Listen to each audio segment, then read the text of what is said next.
Hi there, welcome to the studio. My name's Nic Hankins and I'm a certified Bob Ross instructor. It's a pleasure to have you join us today for a little demonstration of the fantastic Bob Ross wet on wet oil painting technique. First of all, to get started on today's painting, let me talk a little bit about the equipment that I'm using and especially the canvas and what you caught me doing right here, and that's applying a little bit of liquid white. Crucial to the success of Bob's method is the application of the liquid white. So I'm just using the old 2-inch brush. This is the boar bristle 2-inch brush, probably Bob's most frequently used brush. And I'm just dipping, I have most of this canvas covered already, but I'm just dipping that brush into the liquid white. I've got a little bit up here left to cover on our Bob Ross canvas here. You'll see that it's primed with a gray, a very light gray coating, very light gray gesso, which facilitates easily seeing that we've applied the liquid white where we have it and where we don't. And you just use a nice firm pressure and really scrub it into the canvas like this. And then I like to even it up with nice horizontal and vertical strokes. I'm going to go all the way across and all the way across this way. All right. With that taken care of, we can get started. I've got a palette just full of paint here. Several of these are probably Bob's most frequently used colors. And I'll actually begin with that same brush, that same 2-inch brush I was using to apply the liquid white. And let's go right into a little touch of Indian yellow to get started. We'll use a little Indian yellow. Just a little, tap it into the brush. As I pull the paint out away from that big squirt of paint, I'm going to pull it down here and tap it, and that assures an even distribution of paint through the brush. I don't want to have a big chunk or a big gob of color in the brush, and then I'm unable to blend it out easily. So let's head up for the horizon and just apply a little bit of this yellow, this nice warm Indian yellow. I use a crisscross, crisscross, crisscross stroke, just like so. I kind of bury the tip of the brush into the canvas and I never really pick it back up. Bob calls these crisscross strokes. I sometimes call it a figure of 8 type stroke when I'm teaching a class because I really never pick up the brush. I'm just making figures of 8 and that applies the paint very efficiently and it makes it very easy to blend as well. You kind of apply the paint and blend the paint at the same time, so that's nice. Let's take a little bit of that color down here in the water, or where there will be some water eventually. No water there yet, but we'll fix that. Just use a nice level stroke there. All right, that worked out pretty well. Let's try some bright red.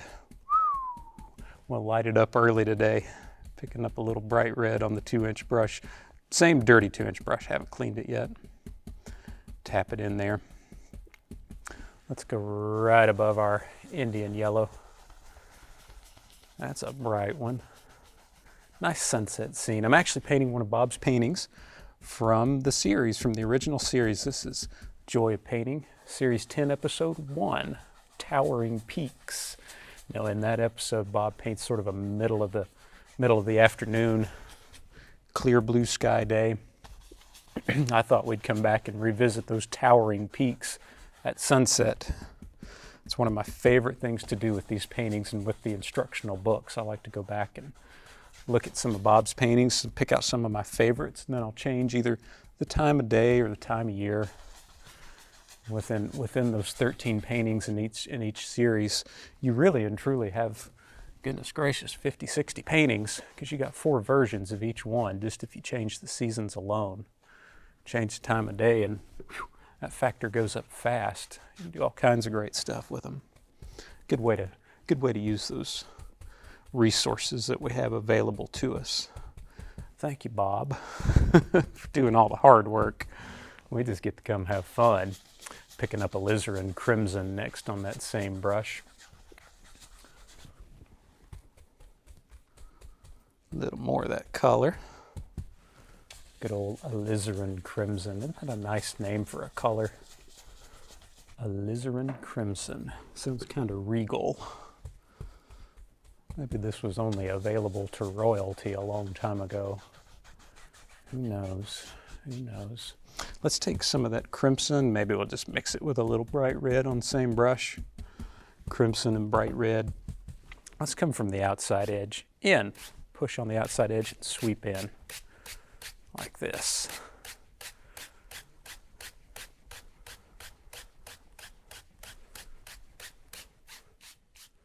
Put some of that color in the water. I'm just using that nice level stroke because I want the water to appear level. This is still water. It's not churning or bobbing. We're not out in the ocean. Just a nice, peaceful, serene day at the lake.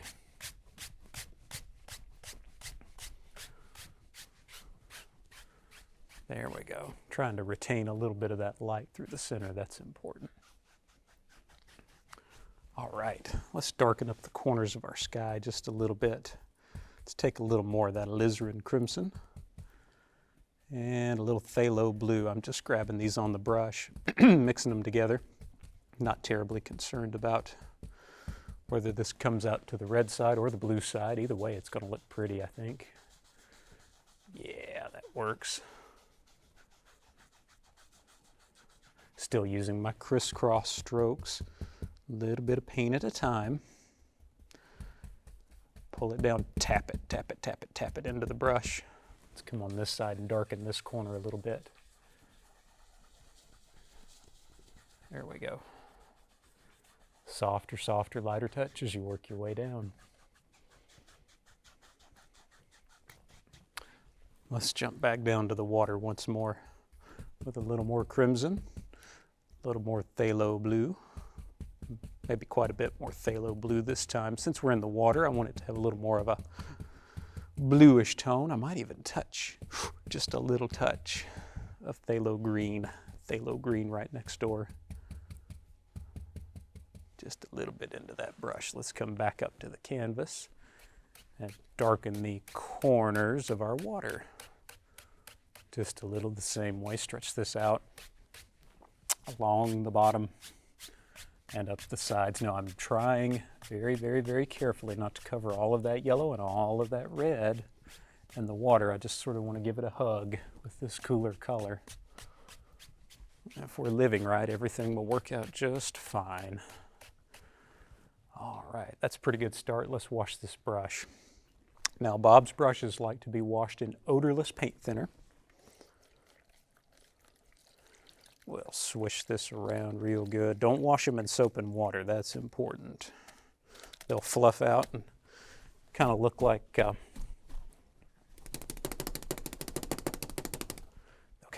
Bob's hair if you wash them in water. So wash them in paint thinner and beat the devil out of them.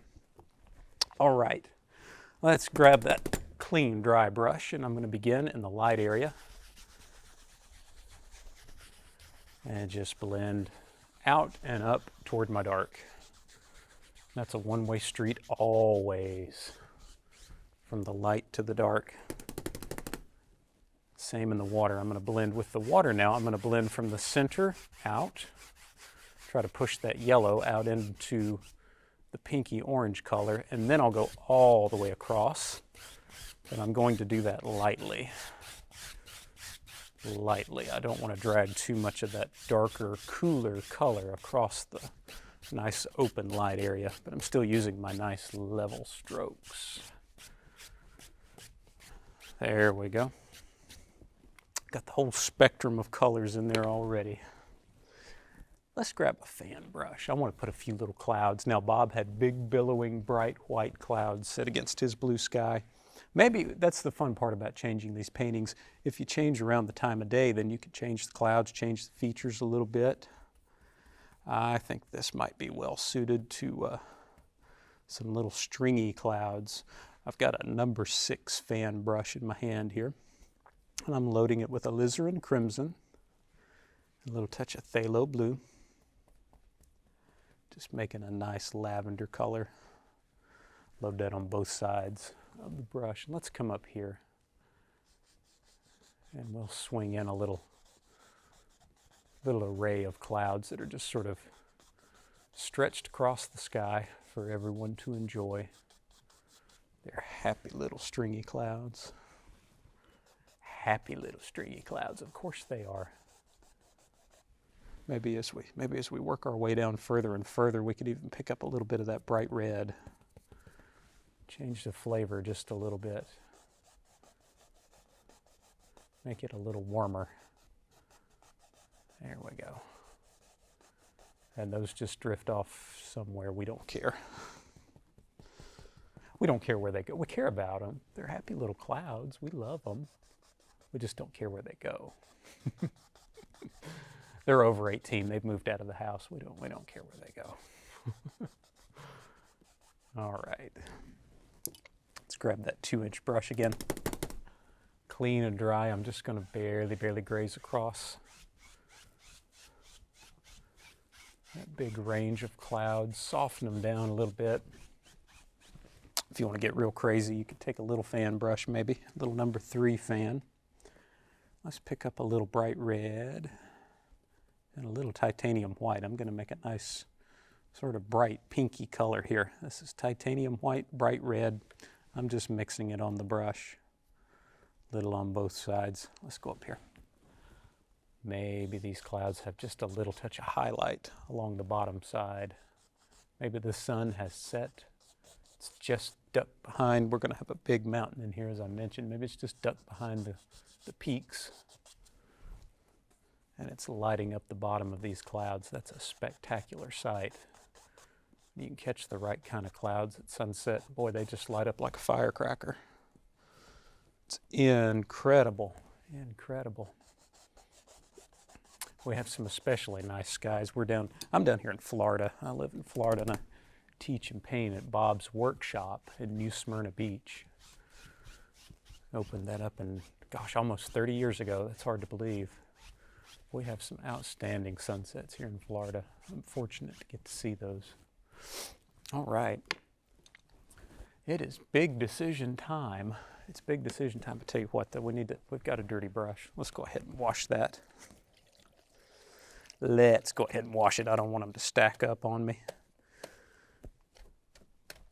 Shake it out.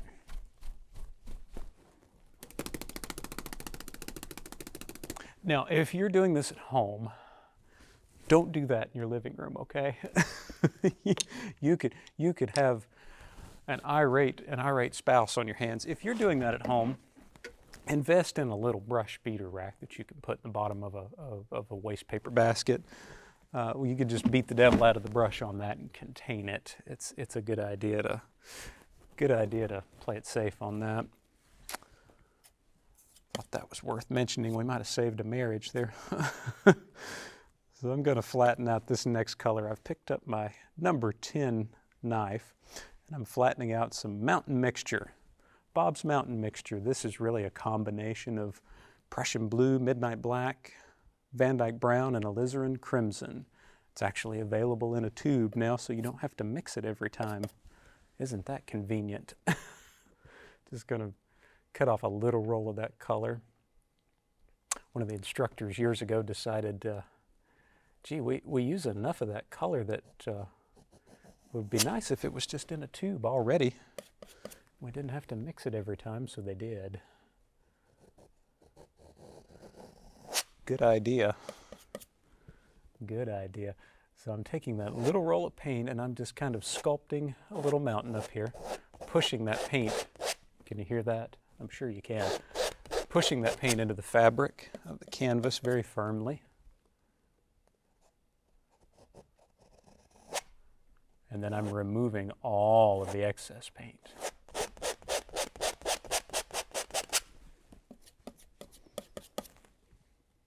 Got another little peak, lives over here.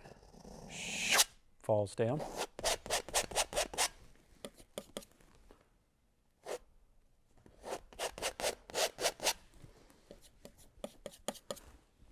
And let's see, we've got another one probably, I think it's about there.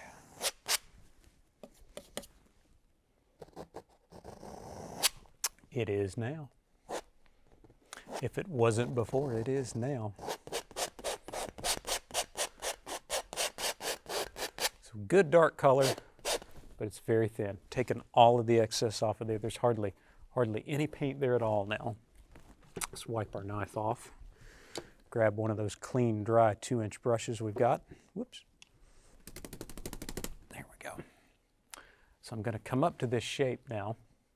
This is a big brush, but I want to put a clean edge on this mountain, so I'm just going to sneak up here and drop the handle down so I'm always aware of where the straight edge of the brush is. So I can lay it down, wiggle up to the edge, and maintain a nice clean outside shape without blowing through there and creating little fuzzies or little trees on top of the mountain that I didn't intend to be there.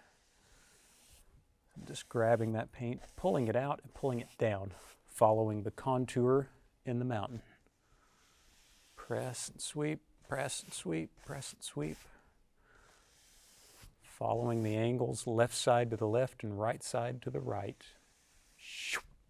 Works better if you make some little noises.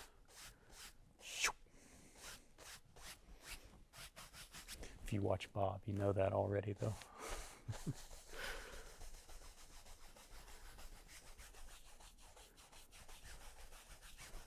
And I'm just going to blend the base as such. So it looks like it's just up there floating in the mist, floating in space. It's not really anchored to anything. It will be eventually, but it's not quite yet. And using those brush strokes, you can kind of sculpt. I don't know if you can see that on my canvas, but when you paint at home on your painting, you'll be able to see this. You can just sort of use those brush strokes to establish the right and left side of the mountain, and then if you don't like it, well, you can wipe it out and change it. And you're not committed to anything at all right now. All right, let's take a little titanium white, and I'm just going to combine that with a little touch of that mountain mixture. I want to gray it down ever so slightly. Since the sun's gone down, maybe that snow just has a little bit of a gray appearance. It's not perfectly white, brightly lit in the afternoon sun. And I'll cut off a little roll of paint once more. And that little roll of paint, if I were to relate it to something thickness-wise, oh, it's about as wide as a noodle or two of cooked spaghetti. A lot of folks are wondering just exactly how wide that roll of paint is. Now I'm going to come up very, very gently and touch that roll of paint to the mountain and just allow it to float down and break apart. No pressure at all. No pressure at all.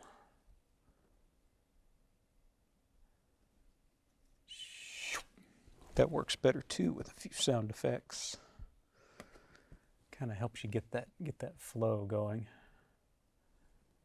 Just let this follow down. Again, following the angle and the contour in your mountain. Sometimes you can let that wiggle back to the left and then go back to the right.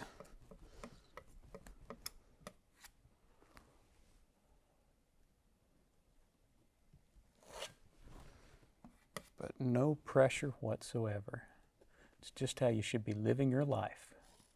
No pressure whatsoever. Good way to remember that when you go to work on your mountains. All right. To put a little bit on these back here, we're going to throw just a tiny little bit of light on this little peak lips back here. Maybe it kind of winds over here and then back. Something like so. And before I get to that one, I'm going to put some shadows in and I'll show you why. I will show you why. Let's pick up some phthalo blue. This is titanium white and just a small amount of phthalo blue, maybe even a small amount of our mountain base color, our mountain mixture. White, little phthalo blue, little mountain mix. Going to mix that to sort of a marbled appearance. I don't want to really over mix it or overdo it. Let's cut off a little roll of that color. And we'll come back and I'm just going to work down this side of the mountain, this time working to the left. So everything on this side I pulled to the right, everything on this side of the mountain will flow to the left. Just come right up against that highlight. You can even sort of push into it and push it or pull it back down. Sort of push it in there and pull it back down. If you get a tight little spot like that, you're always sort of at an advantage to load the small edge of the knife like this, because it fits in those tiny little cracks and crevices a little more easily. Let's see, might even go just a shade darker on our next one. On our big peak, the shadows on that peak would be a little bit darker. So let's come in here. Just let it come down and meet that little bit that's sticking out right there.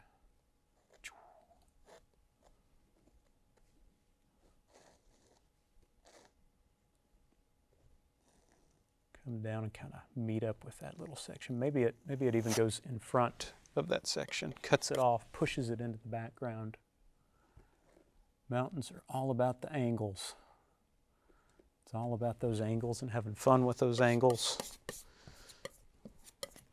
You can just carve up. It's almost, painting a mountain with palette knives is almost like working on a sculpture, I think. It's just, you kind of have to find those little forms. There's little things you can play with. You can kind of pull the light back into the shadow and the shadow back into the light. You can just consume yourself for hours working on these things, and they're fun. They're a lot of fun to carve up and create all sorts of interesting little textures and ideas. Mountains are probably my favorite thing to paint.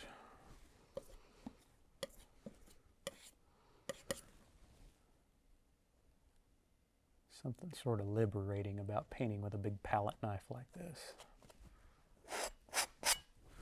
There we go. All right, let's play a little more. I'm going to pull out a little more of that white, add a little bit of my mountain base mixture, kind of gray it down.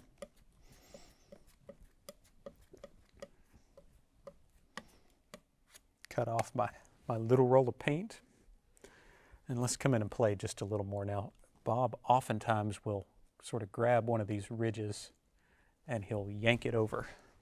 He'll change the shape of it a little bit, which is what we'll do now. Now that we have some shadow living behind there, it's easy to sneak in and pull something in front of it and make it look sort of extra dimensional.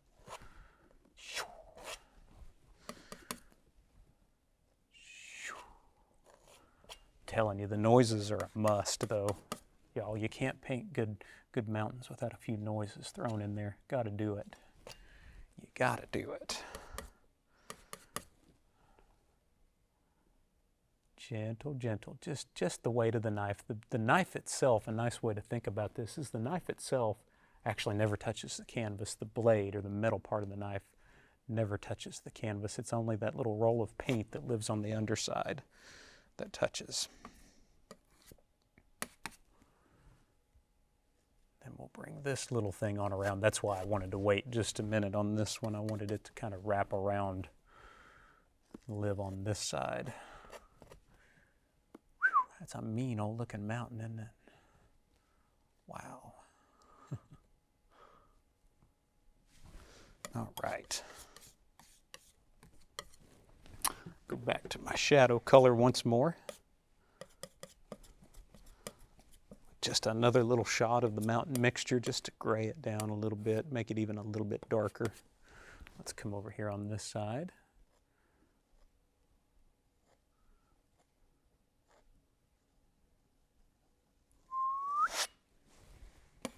Just let it come right on down. Push into that highlight and come right on down.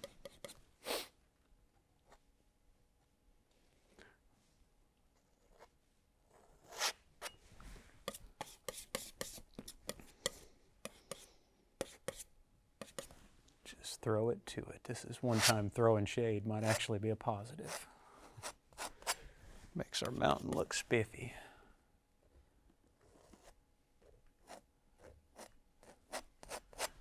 There we go.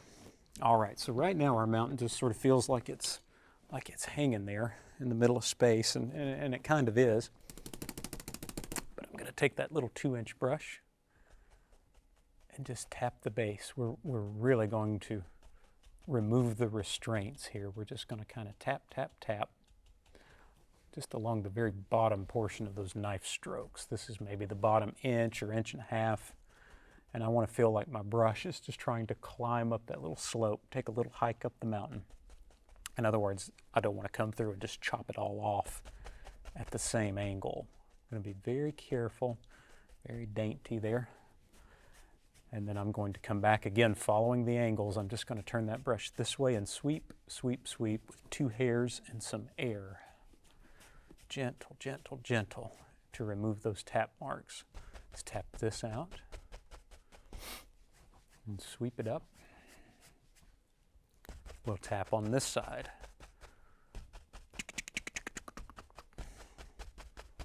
If you're not a believer in noises, you will be after you hang around with me for a while.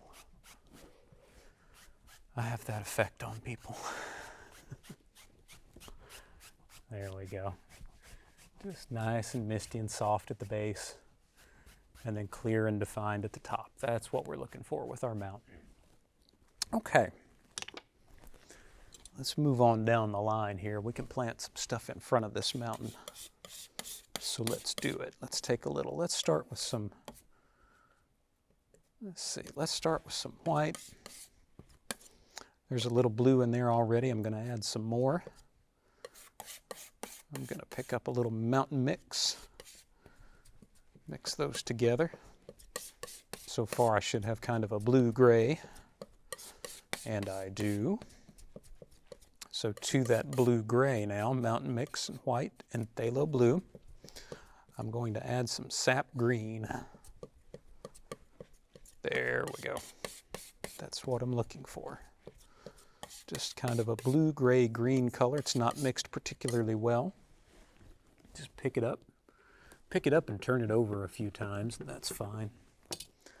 And let's grab an old oval brush. Now the oval brush is the black-handled brush.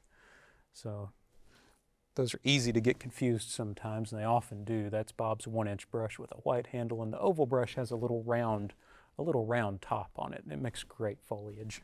That's what I'm going to show you here next. But that one has a black handle, just for easy reference. So let's go right into that gray-green, blue-gray-green color. There we go. Load a little on both sides, and then I'm just going to kind of tap, tap, tap it back into the paint, push up a little ridge right on the end of the brush. See that? Take your brush and sort of scooch it forward.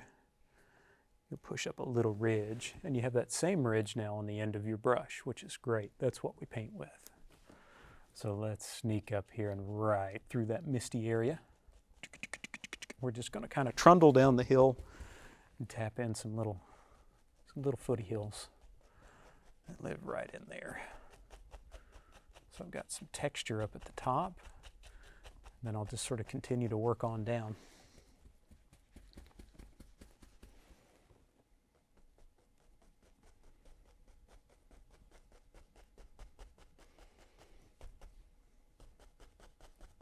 Just right through that little misty area, tap a little more.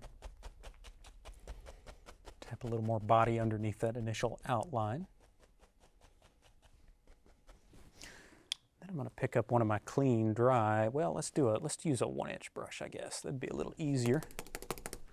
A little 1-inch brush to get in here. Don't really need that 2-inch brush. Got to choose the right brush for the right job. And I'm just going to hit that little fuzzy bottom edge of these foothills. I want to blend this into the mist, and that is possible because we have that liquid white base coat on there. This is just mixing with the liquid white and that thin layer of color that we laid down initially to create that misty area. I can even do a little bit of my figure of 8 strokes or my crisscross strokes. Just kind of soften that out, maybe even lift it up, remove those marks. Then you got a nice little foothill right there at the base of your mountain. Now, let's come forward of that. Let's add another layer. Let's take that same mixture, and I'm just going to brush mix it. Now I'm going to adjust it as I go. Let's take some mountain mix just on the brush and add to it, and a little phthalo green. That's pretty. That's pretty. Sort of a bluish green. Let's come from this side. Tapping straight in. Now let me make it very visible here. I'll try to step out of the way. I'm not touching and pulling or sweeping or sliding or anything. If you let your brush slide, it will look like grass, like it's growing sideways or something. It's important with this brush especially, to just kind of tap down and pick it right back up. Tap down and pick it right back up. This one really does all the work for you. Thank you, Bob.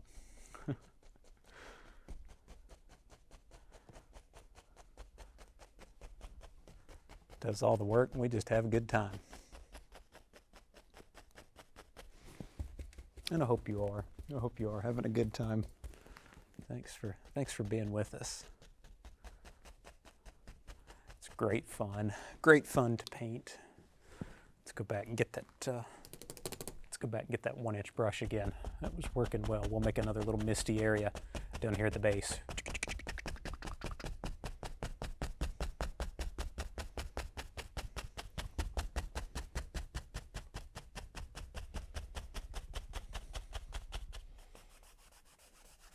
Blend that out a little bit. Just feel like I'm catching the bottom and sort of working it down.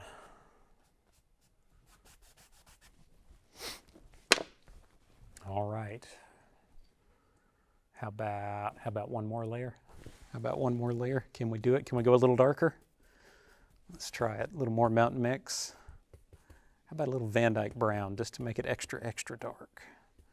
Added a little mountain mix and Van Dyke brown, maybe even a little more phthalo green. I'm kind of a nut for phthalo green. I like that color. Don't think it gets used often enough on the Phthalo Green Advisory Council. Lobbying for more usage of phthalo green. There we go. Again, same idea, same technique. Tapping straight in, pulling right back off. Now I'm using a little more quantity in this stage than I would be in a base stage. When you're first beginning your painting and you're working on the sky or base layer of a mountain or the base color of water, anything like that, generally you're looking for a fairly thin layer of paint. Not much more buildup than you'd see with your liquid white, your thin even coat of liquid white.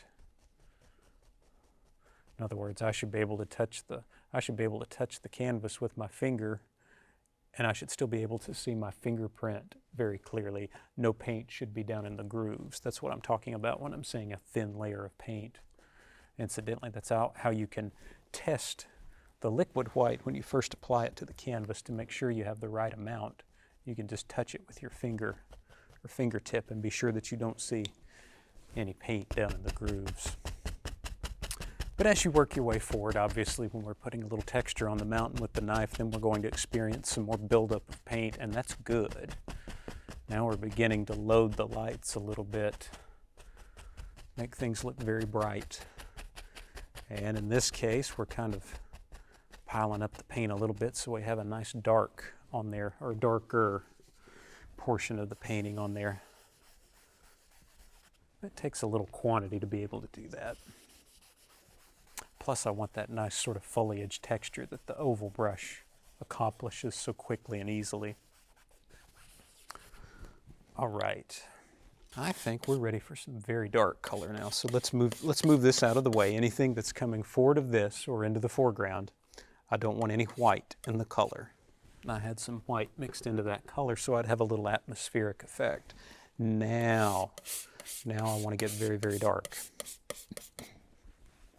All right, so we're going to take Mountain Mix and Van Dyke Brown and Phthalo Green. Yes, Van Dyke Brown, Phthalo Green, and Mountain Mix. Very, very, very dark. And quite a bit of paint there. If I hold my knife up, just sort of flash it around, maybe you can see. Got quite a bit of paint on there. It's a good quantity. We'll probably wind up using that. We might even need more before the day's over. We'll see. All right, let's grab a fan brush. I think I'll just wash out that little brush I was using to paint my my little clouds there. fan brush, incidentally, you can just dry that off on a paper towel or an old rag, or if you got an old pair of jeans on, you can you can dry it there too.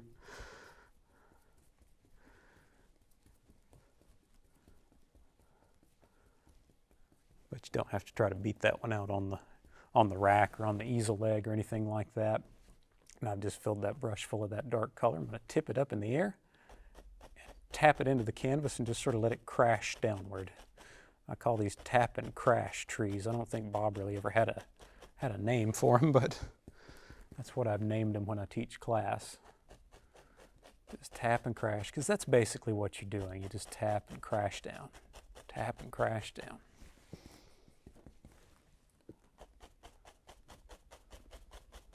And I'm looking for quite a variation in heights as I do these. Drop these little trees in here. I just want some to be very tall and some to be a little shorter, and if everything works out just right here, it will drop off and appear to go farther and farther and farther and farther away. I'm also going to try to save just a little bit of that misty area right there, if I can help it, if I can help it. Yeah. So I had to get short, had to get there quick.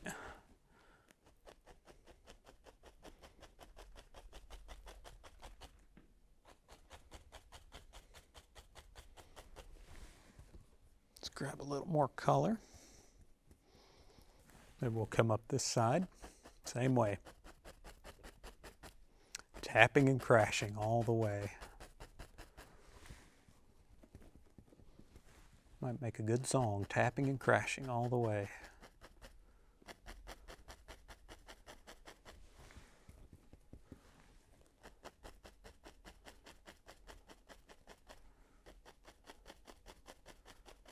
You'd be surprised the things you think up while you're painting.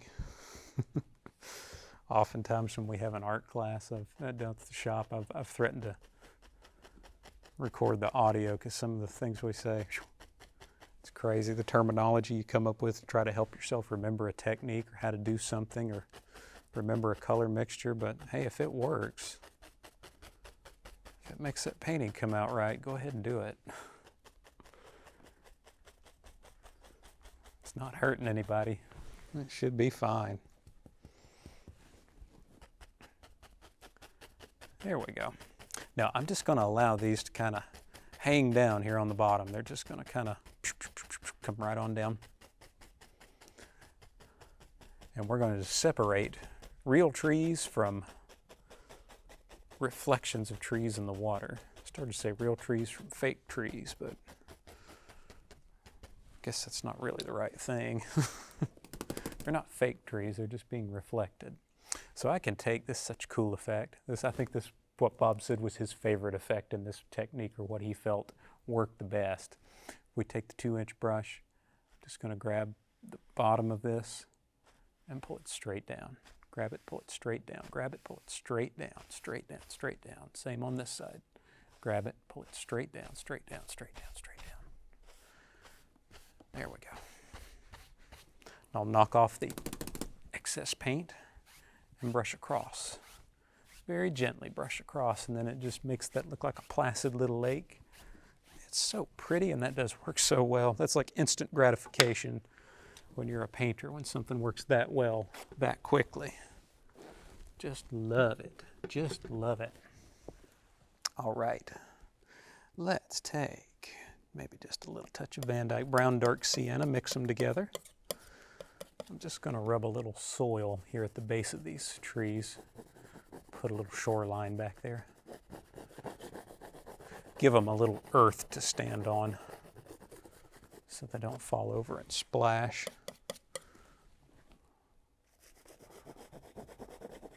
Keeping my knife very level, parallel to the top and bottom of the canvas as I do this. Even if your shoreline is coming downhill just a little bit, don't turn your knife that way.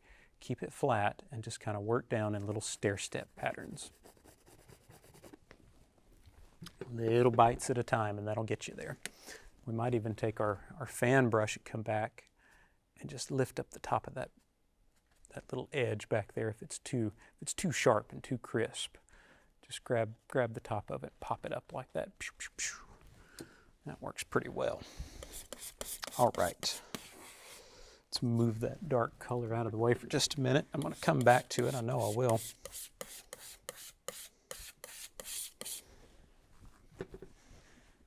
Let's take a little white, a little liquid white. Just mix those together. Kind of mixing them together on top of that dark spot, and it's picking up a little bit of that color on my palette, and I love it. Love it. Wait, it's not pure white. Takes on a little bit of that sort of greenish bluish tone. I'm just going to cut a little water ripple back there.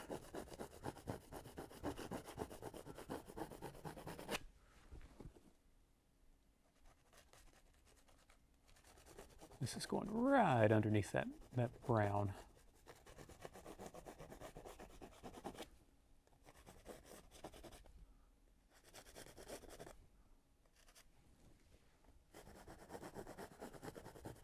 There we go.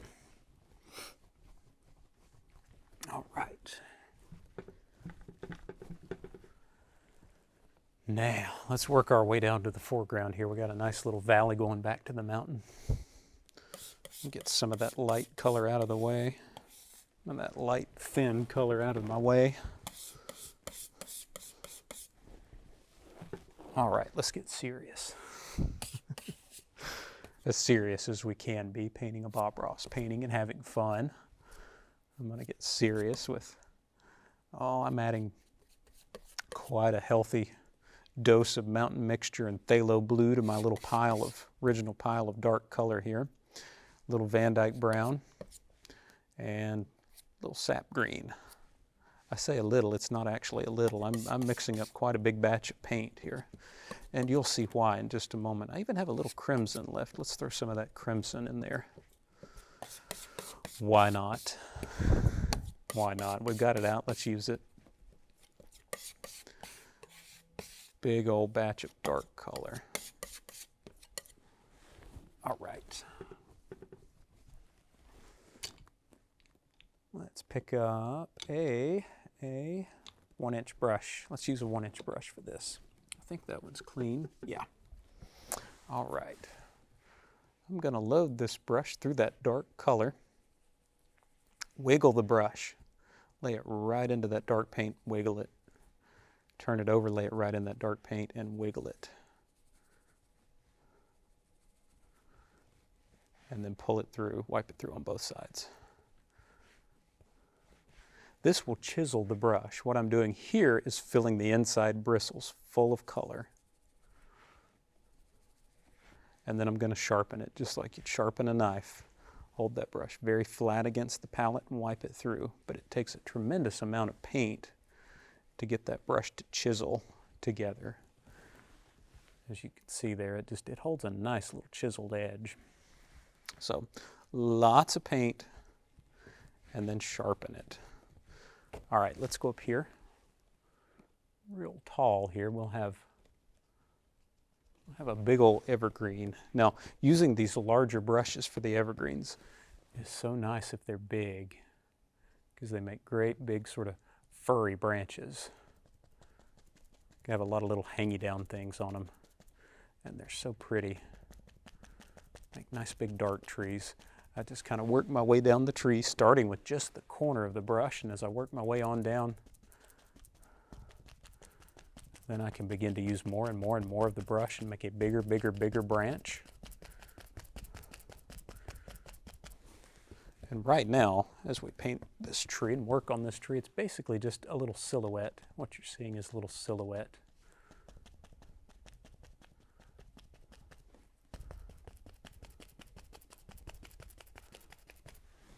Let's load her up again. That worked pretty well. Make another. We'll make another one. I've got a little gap right here. This is a great time to plant a little tree in that gap and just kind of fill it up. That way your eye doesn't get caught in that little gap and hang there.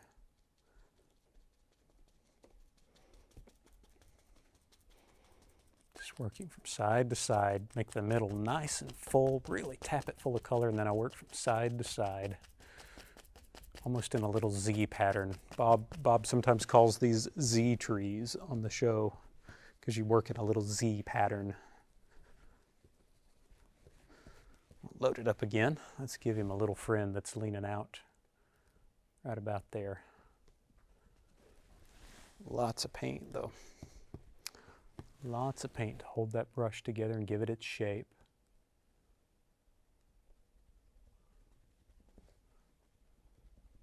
This one's on a little bit of an angle.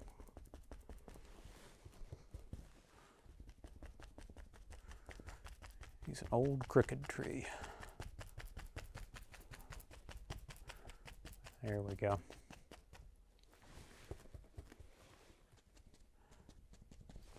Now, let's take a palette knife. No paint on this knife right now, at least not yet. I'm just going to hold it directly into the canvas and sort of plow through the paint I already have there to put a nice little spiky top on it. Might even plow through that existing paint, sort of fake a few little trees that live back there. They're not really there, but we can sort of create the illusion that we have more than we actually do. Get a little something for free.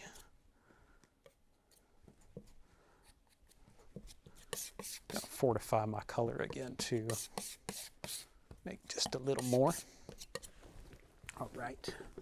Let's take a little Van Dyke Brown Dark Sienna combo again, and I'm going to use a portion of that with titanium white. Mix it to a marbled appearance. Let's pop up here and just put the little tiniest indication of some tree trunks in these trees. Just barely there. Maybe take that same old 1-inch brush. I'm just going to pull it through a little bit of cadmium yellow, maybe with a little touch of liquid white, because Bob's golden rule is that a thin paint will stick to a thick paint. So let's come up here and just, with lots of paint and a very light touch, saving lots of darks, saving lots and lots of darks, we're just going to kind of pounce around and drop a few little highlights on these trees. This also helps them stand out away from the background a little more. Of course, we're interested in that. Contrast is the name of the game, and really any kind of painting, this method or any other. Gotta have some nice, pretty contrast, deep contrast. All right, let's get crazy. Let's take that 2-inch brush. I'm going to stand it up against the palette, pull it through that dark color in one direction, and I'm going to pull it in one direction only. So I've got it perpendicular, and hopefully you can see just the tremendous quantity of paint I've loaded onto this brush. Now I'm going to turn that rounded corner up to the top and just push. Push right into that canvas. Push, but don't let it slide. We usually refer to these as push-up bushes or push-up trees when we paint them in a little class at the workshop. Push-up bushes, because it's essentially what you're doing, just loading that brush full of paint and socking it upward.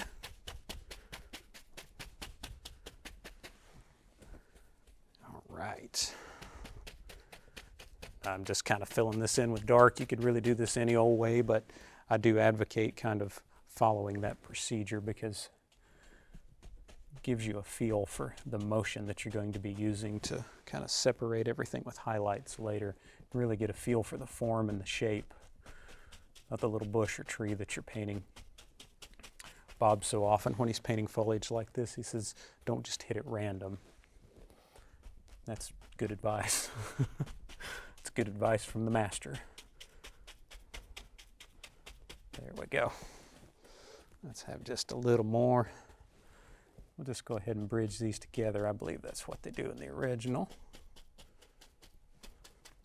Don't think anybody's been through there with a saw since Bob painted it mid-afternoon. We've just come back in the evening, so I'd say everything's still there.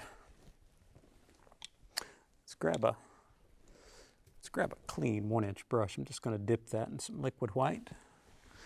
Then I'm going to load this brush the same way, only with a very light color. I'm going to pull it through my cadmium yellow, maybe a little Indian yellow. Maybe just a little touch of sap green mixed in with that, just on the brush. Load it nice and full. Let's come up here and lots of paint in the brush now and a very light touch. I'm just going to create some little individual clumps and clusters of foliage within this big dark mass of color. Maybe have a little yellow ochre.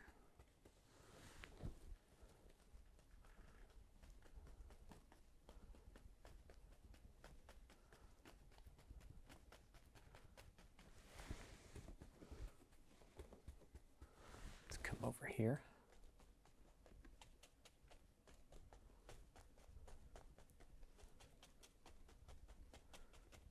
Drop a little in on that side. Saving lots of darks, just like on the evergreens. We're going to try to save lots and lots of darks. Don't want to smother that all in. Just sort of work your way around there. Be a little ochre, a little yellow ochre.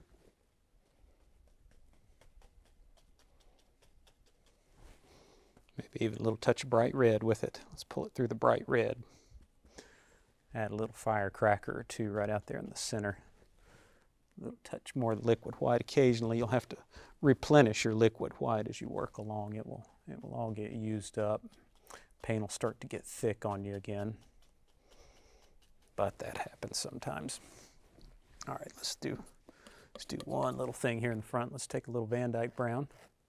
Just going to swing in a little path with some nice level strokes. Use a little titanium white, dark sienna, little Van Dyke brown. Graze a little highlight across there, just like we did our snow-capped mountain. Then we'll return to some of that light color and just kind of close off that path and settle it down into the painting a little bit. Something like so. All right. All right, so that gives us a nice little path, a few little bushes back there. Let's go into these dark areas. We'll just take our palette knife. Let's jump into these dark areas and scratch a few little sticks and twigs in here. Got to have something to hold all this stuff up.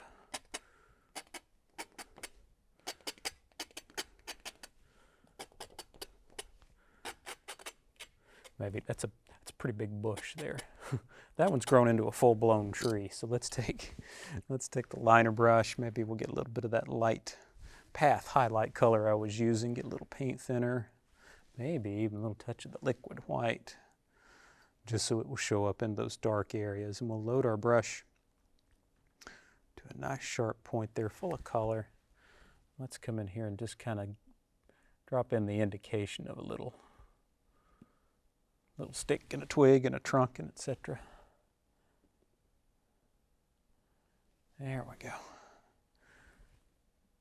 A couple in there. I'd say this painting's just about ready for a signature. So let's grab our liner brush and some thinner. Grab it. I still have it in my hand. How convenient. Just load that up with some bright red. Get it real nice and thin. We'll go down here in the corner and sign our name. I certainly hope you've enjoyed painting this little mountain scene with me. One of Bob's mountain scenes, Towering Peaks. Little revisit to Towering Peaks at sunset.